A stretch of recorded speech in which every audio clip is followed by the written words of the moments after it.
morning po. Ano pong height nyo? 6'2". 6'2". Ako po, 3. Maliit po ako. Bakit po kayo matangkad? Kasi nung bata ako, mahilig akong matulog eh. Kumbaga, tulog ako ng tulog. Yan. Ikaw ba mahilig matulog? Minsan po, naglulumbad ako eh. Tapos, nanonood ako ng TV. Pag matutulog po ba ako, lalaki ako? Kailangan kasi pag pagod yung katawan at inaantok, kailangan matulog ka. Tapos huwag kang magpupuyat para tumangkad ka. Uminom po ba kayo ng gatas? Hindi. Oh, bakit sabi sa akin, pag uminom ako ng gatas, lalaki ako? Baka yung epekto sa'yo ng gatas, hindi pang patangkad, pampalapad. Ay, naku, sabi ko na nga ba? Taba ko na. Ano po ba bang kailangan gawin para tumangkad? Basta ituloy mo lang din yung pag-inom mo ng gatas, tapos noon, kailangan yung kompleto yung tulog mo. Yan. Kain ka ng gulay, mga masustansyang pagkain. Lahat na nga, ginawa ko po eh. Ganito na pa rin ako. Tapos mag-exercise ka rin para at least nababanat yung mga muscles mo. Yan. Exercise talaga. Yan. Matagal na po ba kayong basketball player? Nung nag-umpisa ako, siyempre, nung bata ako, tapos ngayon sa PBA, 11 years na ako naglalaro.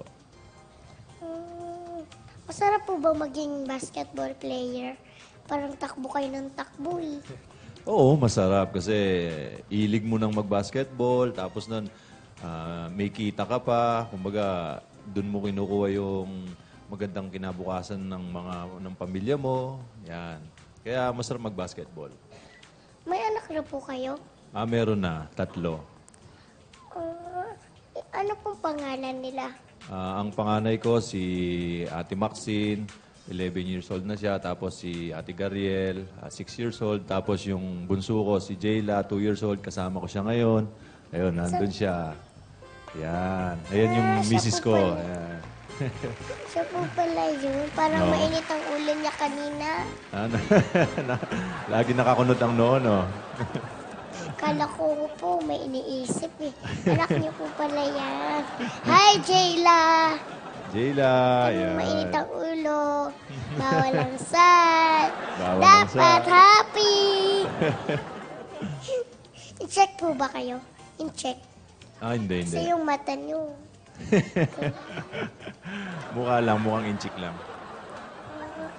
Pero taga saan po kayo? Taga Bataan, sa Dinalupihan, Bataan. Paano po kayo napasok sa basketball? Siyempre, napasok ako sa basketball dahil nung bata ako, tinuruan ako ng tatay ko. Tapos noon, nag-aaral ako sa Maynila para maging isang varsity. Pagkatapos ng varsity yon, medyo na-scout, na-recruit, na punta sa PBL, tapos sa PBA. Yan, ngayon, yan, PBA. 11 years na ako naglalaro sa PBA. Naglalaro rin po yung tatay nyo nung basketball? Oo, naglalaro din yung si tatay. Malaki din siya, 5'11 din siya, kaya siya talaga nagturo sa akin. Matatangkad po pala talaga kayo sa bahay nyo? Oo, matangkad. Meron akong 2 kapatid na babae. Ang height nila 5'8" at 5'9". Oh, tangkad nga. Higante po ba yung pamilya nyo? Hindi naman, medyo... Sa amin po, puro 3, 4, 5. Ganun lang po. Matangkad kami, mga laing David, dahil galing din Pampanga yan. Kapampangan din po pala kayo. Wow, biyasa. Biyasa ko. Balik.